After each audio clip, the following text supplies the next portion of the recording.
subscribe now and press the bell icon. Never miss an update.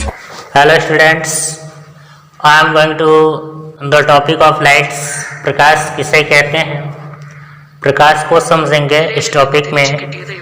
हालांकि class 10th UP board class के लिए और 12th class के लिए ये प्रकाश वाला जो चैप्टर है बहुत इम्पोर्टेंट चैप्टर मानी जाती है और है भी। प्रकाश कहते किसे हैं? प्रकाश एक प्रकार की नॉर्मली एक ऊर्जा का रूप होता है, मतलब एक एनर्जी होती है। प्रकाश एक ऊर्जा का रूप होता है जिसके द्वारा हम किसी भी वस्तु को आसानी से देख सकते हैं। यह मतलब प्रकाश के थ्रू दृष्टि ज्ञान को बढ़ाता है ना। अब अगर हम देखें तो केवल प्रकाश मात्र से ही हम वस्तु को नहीं देख सकते हैं, है ना। केवल प्रकाश मात्र से ही हम किसी वस्तु को नहीं देख सकते हैं। इसके लिए प्रकाश के साथ हमें नेत्र की भी आवश्यकता होती है ना। अगर मान लीजिए प्रकाश के साथ हमें नेत्र की आवश्यकता होती है, अगर मान लीजिए प्रकाश है और नेत्र नहीं है, क्या लगता है दिखाई देगा? वस्तु में दिखाई देगी? नहीं दिखाई देगी।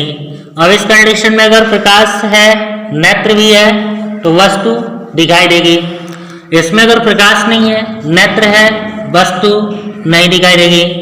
और जब दोनों स्थिति में नहीं है तो वस्तु में 100% नहीं दिखाई देगी। मेरे कहने का मतलब ये है कि प्रकाश एक माध्यम है वस्तु को देखने के लिए, लेकिन उसके साथ साथ नेत्र की भी आवश्यकता होती है। सीधा सा समझें, प्रकाश एक प्रकार की ऊर्जा है जिसे हमें किसी भी वस्तु को दिखाने का काम, देखने का काम, दृष्टि का ज्ञान प्रोवाइड करता है, प्रकाश कहलाता है। ठीक है। प्रकाश का जो अगली पॉइंट है हमारी प्रकाश स्रोत। प्रकाश स्रोत होती क्या है? मतलब प्रकाश किस वस्तुओं से निकलती है, प्रकाश हमें किस वस्तुओं से प्राप्त होती है, इन्हें भी अगर हम देखें तो दो तरीके से, एक होता है प्राकृतिक स्तर यानी प्रकृति लेवल पर प्रकाश स्रोत प्राप्त किया जाता है, और एक कृत्रिम लेवल पर यानी कि जैसे मानव अपनी एक संसाधन जिसके द्वारा प्रकाश उत्पन्न करने का संसाधन उत्पन्न करती है, वो कृत्रिम वस्तुएं हो जाती हैं, कृत्रिम प्रकाश स्रोत हो जाती है, और एक प्रकृति प्रकाश स्रोत हो जाती है। प्रकृति प्रकाश स्रोत में सबसे इंपॉर्टेंट होता है सूर्य। सूर्य एक ऐसा फीचर है जो प्रकाश उत्पन्न करने का प्राकृतिक तौर पे माध्यम है। उसके द्वारा किसी भी प्रकार की प्रकाश ऊष्मा हमेशा के लिए प्राप्त होता रहता है, होता रहेगा। अब सूर्य के साथ साथ छोटा वगैरह कोई भी तारा हो जाता है कृत्रिम, ये प्राकृतिक लेवल पर, ये सारी चीजें हमारी आती हैं प्राकृतिक। फिर अगली चीज कृत्रिम जो प्रकाश स्रोत होती हैं मानव द्वारा निर्मित, जैसे मान लो मोमबत्ती हो गई। मोमबत्ती के द्वारा प्रकाश प्राप्त किया जा सकता है। नॉर्मल अगर हम टॉर्च की बात करें तो नॉर्मल एक टॉर्च, विद्युत बल्ब की बात करें तो विद्युत बल्ब से भी ये वस्तुओं को देखने के लिए हमें प्रकाश प्राप्त होती है। तो ये रहा हमारा प्रकाश स्रोत। मतलब ये कि ऐसी माध्यम जिसके द्वारा प्रकाश उत्पन्न किया जा सके, वो चीजें होती हैं प्रकाश स्रोत। दो तरीके प्राकृतिक लेवल पर और कृत्रिम लेवल पर होती हैं। कुछ हम बात करेंगे प्रकाश के कुछ गुणों के विषय में, नंबर वाइज देखेंगे टॉपिक। यानी प्रकाश अगर देखा जाए तो प्रकाश एक सरल रेखा में गति करती है, सिंपल है। प्रकाश जो होती है वह सीधी रेखा में चलती है, सबको पता है प्रकाश का एक गुण सीधी रेखा में चलना। दूसरी चीज अगर हम बात करें, प्रकाश अपने आप में, है ना, प्रकाश अपने आप में स्वयं में दिखाई तो नहीं देती है, लेकिन प्रकाश के माध्यम से ही दूसरी वस्तुओं को देखने के लिए मतलब आवश्यक चीज होती है प्रकाश। यानी प्रकाश की उपस्थिति में हम दूसरे वस्तु को देख सकते हैं, लेकिन प्रकाश स्वयं अपनी उपस्थिति में स्वयं को नहीं देख सकता है। अगली चीज ये है कि प्रकाश जो होता है चुंबकीय तरंगों के रूप में, अगली पॉइंट, यानी कि ये प्रकाश के गुण, जो प्रकाश होता है वो चुंबकीय तरंगों के रूप में चलता है ना।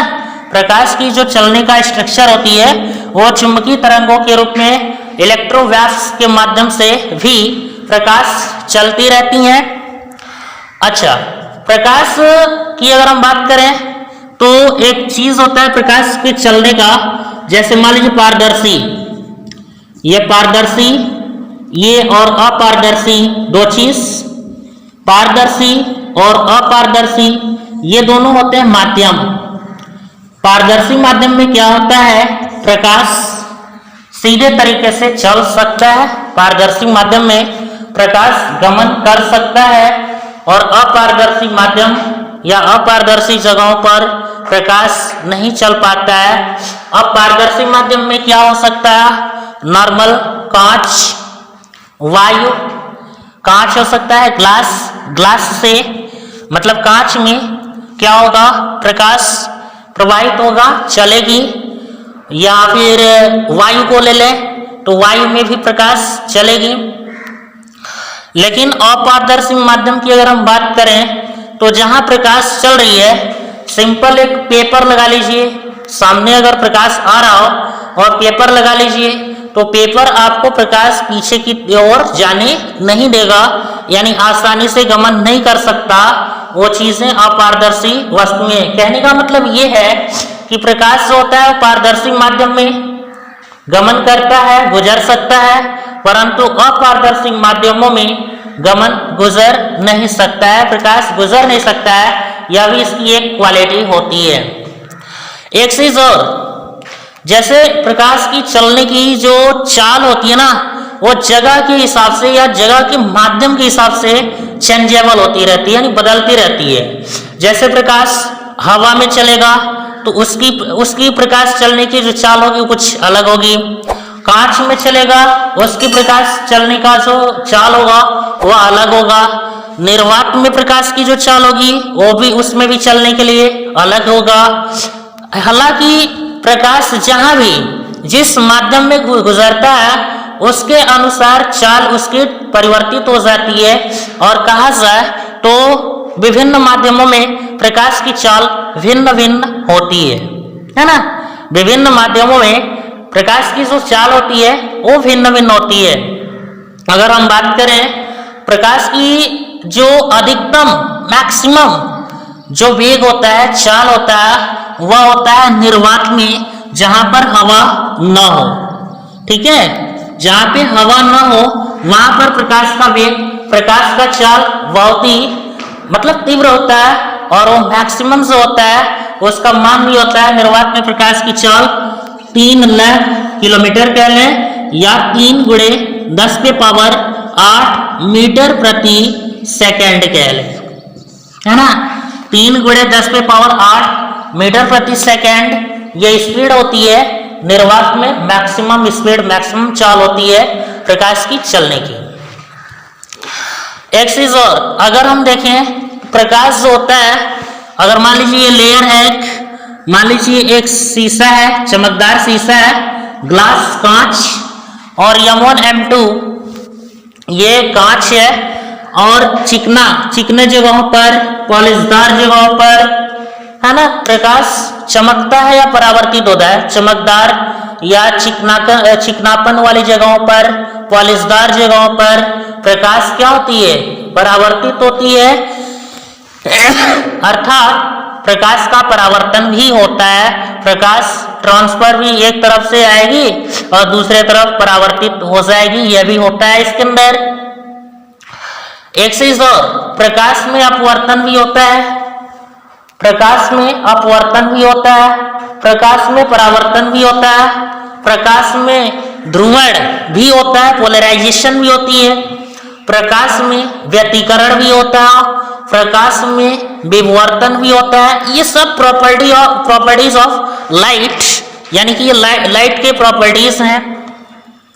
अगर हम देखें तो दृश्य प्रकाश जो भी होती है ना, उसकी जो वेवलेंथ होती है, मतलब तरंगदैर्घ्य, है ना, अगर दृश्य प्रकाश की जो प्रकाश देखने योग्य है उसकी वेवलेंथ की बात करें, यानी कि तरंगदैर्घ्य की बात करें, तो उसकी तरंगदैर्घ्य होती है 4000, है ना। उसकी तरंगदैर्घ्य होती है 4000 एंगस्ट्रॉम से 8000 एंगस्ट्रॉम, ठीक है, 8000 यानी 8000 एंगस्ट्रॉम तक होती है एक दृश्य प्रकाश का वेवलेंथ तरंगदैर्घ्य।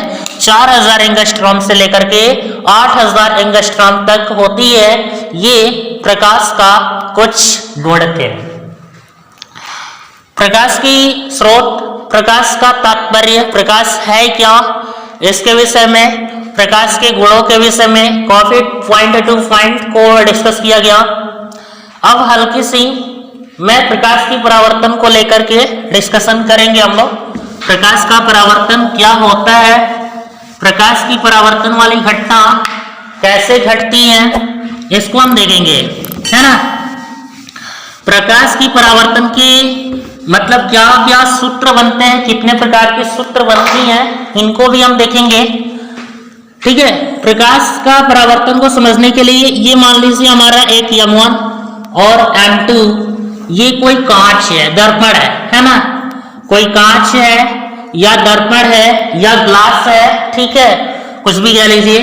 इस कांच के पीछे ये कांटेदार जो लेवल बना है इसको बोलते हैं पॉलिश किया हुआ या पॉलिश किया गया है पीछे से, लाल ऑक्साइड, लाल से लाल पेंट किया गया हो या चांदी के पॉलिश चढ़ाया गया हो या पीछे कलई लगा हो या कीचड़ लगा हो, पीछे उसको दाग धब्बे से उसको कंप्लीटली पेंटेड किया जाता है ना।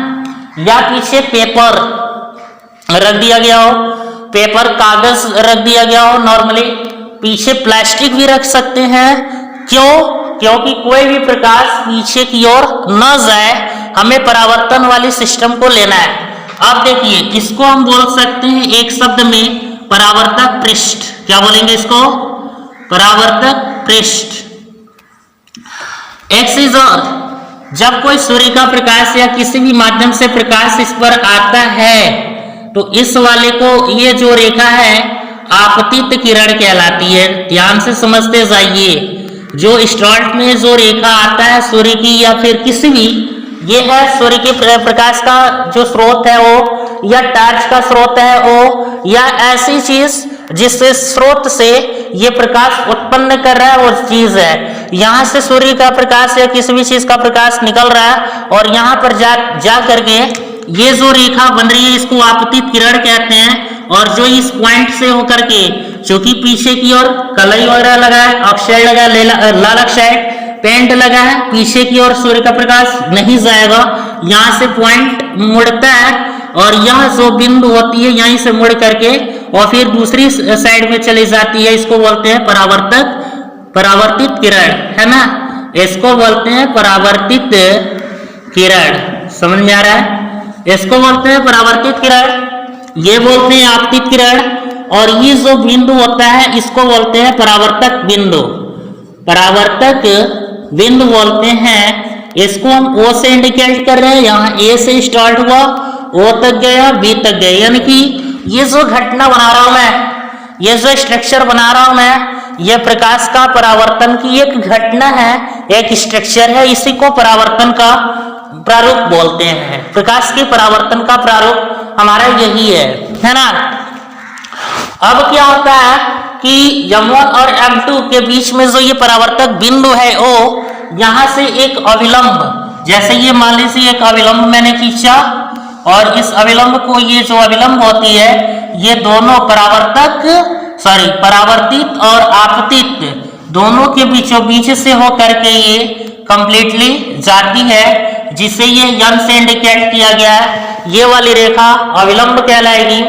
अब देखिए सबसे सिंपल, यानी अविलंब से एक साइड जिधर की तरफ आपतित किरण है उधर की तरफ एक कोण बनाता है जिसे बोलते हैं आपतन कोण। क्या बोलते हैं इसको? आपतन कोण।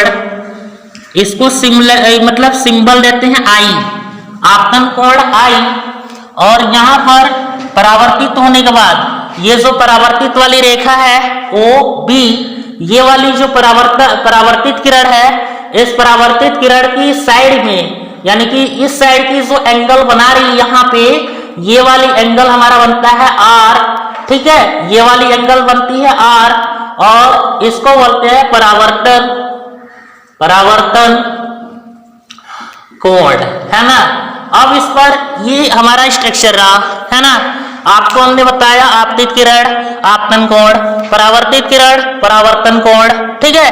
परावर्तक बिंदु, यहाँ पर M1 M2 सबको कंप्लीट करते हुए ये हमारा जो स्ट्रक्चर बन रहा है, ये प्रकाश का परावर्तन का प्रारूप होता है, स्ट्रक्चर होता है, चित्र होता है।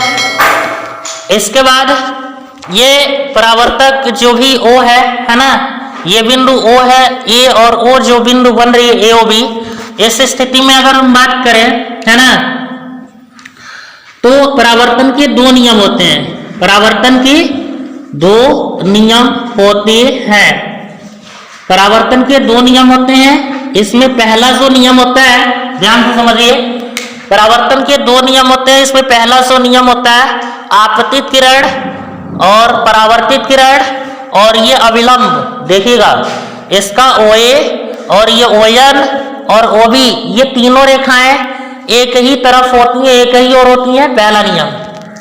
यानी कि आपतित किरण, ये वाला आपतित किरण, परावर्तित किरण और अविलंब, ये दर्पण के एक ही ओर होते हैं। और इसका जो दूसरा वाला जो नियम है, प्रकाश के परावर्तन का जो दूसरा नियम है, वो होता है आपतन कोण I बराबर हो जाती है परावर्तन कोण R के, यानी कि कोण I बराबर हो जाता है कोण R। ये परावर्तन कोण बराबर है, ये आपतन कोण बराबर है परावर्तन कोण के, यानी कि इसकी ज्या वाली कोण, यानी कि साइन I बराबर होता है साइन R, साइन I बराबर होता है साइन R। इस हिसाब से ये परावर्तन के दो नियम होते हैं, है ना। तो ये परावर्तन के नियम में भी दो प्रकार के परावर्तन होते हैं, एक नियमित परावर्तन और एक अनियमित परावर्तन। कुछ इसकी डिटेल्स आपको नेक्स्ट वाली क्लास में मिलेगी। फिलहाल अभी के लिए जैसे परावर्तन की घटना को समझाया गया, फिर परावर्तन के जो दो नियम होते हैं उनको मैंने समझाया। विशेष तौर से बैक क्लास में प्रकाश किसे कहते हैं उसको भी मैंने टॉपिक को क्लियर किया। आई होप कि आप लोगों को बेस्ट तरीके से समझ में आया होगा। और आज की क्लास के लिए बस यही पे एंड अप। सभी को bye and take care, thanks.